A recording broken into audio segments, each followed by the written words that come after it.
पाठराखीण मालिकेच्या आजच्या भागामध्ये आपण पाहत आहोत की इकडं भाग्यश्री आणि प्राजक्ता घरी आलेले असतात. त्यावेळेस कोणीही काहीच बोलत नाही आणि सगळ्यांचे चेहरे हे खूप उदास झालेले असतात. त्यावेळेस इकडं भाग्यश्री विचारते की काय झालं आहे आणि तुम्ही सगळेजण असे शांत का आहात.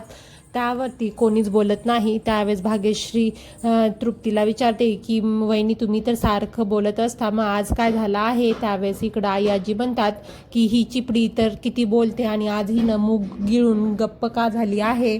त्यानंतर इकडं आईला स्वतःवरचा उदासीपणा दाखवणं कंट्रोल होत नाही आणि त्या हसायला लागतात. त्यानंतर इकडं सगळेजण हसायच्या मूडमध्ये येतात. त्यावेळेस इकडं भाग्यश्री म्हणते की आई आजी आम्ही किती घाबरलो होतो आणि काय झालं आहे.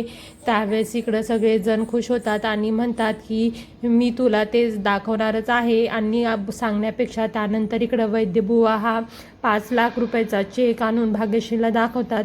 त्यावेळेस भाग्यश्री म्हणते हा तर 5 लाख रुपयांचा चेक आहे, पण तुम्हाला कोण दिला आहे. त्यावेळेस इकडं वैद्यबुवा म्हणतात की मी कोणाला मागायला गेलो नव्हतो, पण माझी आजपर्यंतची वैद्याची प्रॅक्टिस ही सफल झाली म्हणायचं आणि त्यासाठी मला त्यांच्याकडून फोन आला होता आणि त्यांनी मला पुस्तक लिहिण्यासाठी सांगितलं आहे आणि त्याचा ॲडव्हान्स म्हणून 5 लाख रुपये दिले आहेत. त्यावेळेस इकडं तृप्ती म्हणते की 5 लाख रुपये देऊन तो नऱ्याभाई थोडं सोडणार आहे, पण ती आत्ता काहीच बोलत नाही. त्यानंतर इकडं वैद्यबुवा म्हणतात की मी उद्याच बँकेमध्ये जाऊन हा चेक डिपॉझिट करतो आणि त्यानंतर ती अमाऊंट ही त्या गुंडांना देऊयात आणि आपण उद्याच ते घर आपल्या ताब्यात घेऊयात आणि आपल्या घरामध्ये राहायला जाऊयात. त्यानंतर इकडं तृप्ती ही खूप खुश असते आणि आई आजी म्हणतात की आता सगळ्यांनी तोंड गोड करा आणि सगळ्यांना साखर देते. त्यावेळेस इकडं तृप्ती म्हणते आता साखर खात आहेस तर गोडही बोलायला शिक.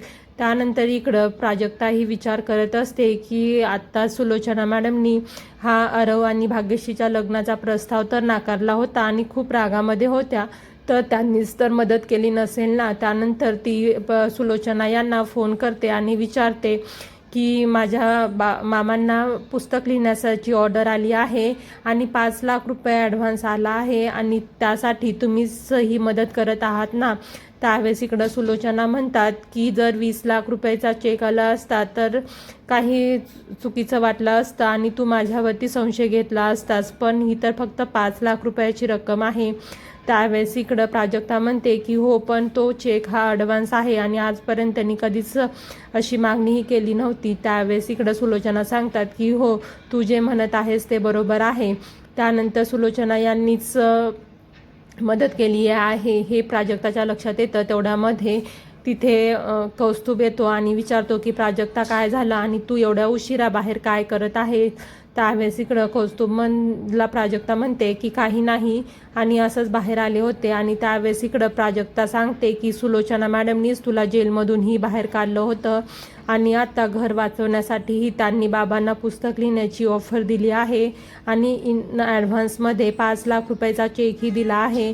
जेव्हा बाबा उद्या 5 लाख रुपये बँकेमधून विड्रॉल करून आणतील त्यावेळेस ते पैसे घेऊन तू त्या नऱ्याभाईला दे आणि बाबांना असं सांग की फक्त 5 लाख रुपयेच तू त्यांच्याकडून घेतला होतास आणि बाबांमुळेच हे घर आपल्याला परत मिळालं आहे आणि त्यानंतर सुलोचना मॅडम या राहिलेले 15 लाख रुपये त्या नऱ्याभाईला देतील आणि आपल्याला घर मिळेल. त्यावेळेस इकडं कौस्तुभ म्हणतो की या तुझ्या सुलोचना मॅडम आहेत तरी कोण आणि मी त्यांच्या जाऊन पायाच धरतो.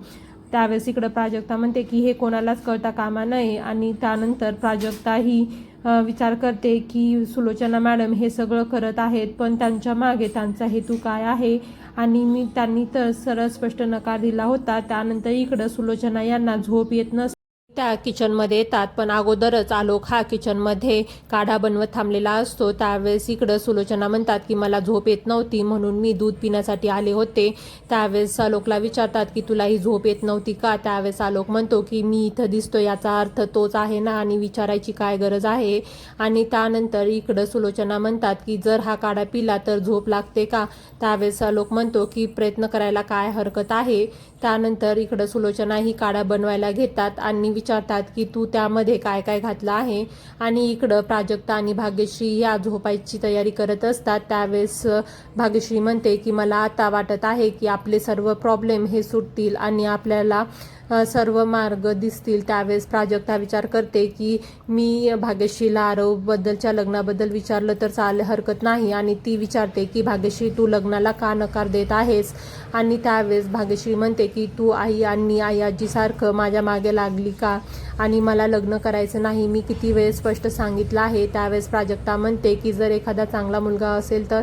त्यानंतर इकडं आलोक हा सुलोचना यांना सांगतो की त्यामध्ये काय काय घातलं आहे, आणि सुलोचना याही त्यानुसारच करत असतात. पण त्यामध्ये त्या पातेल्यामध्ये त्यांनी पाणी घालायचं विसरलेलं असतं. त्यावेळेस आलोकही त्यात पाणी घालतो आणि त्यांना काढा बनवण्यासाठी मदत करतो.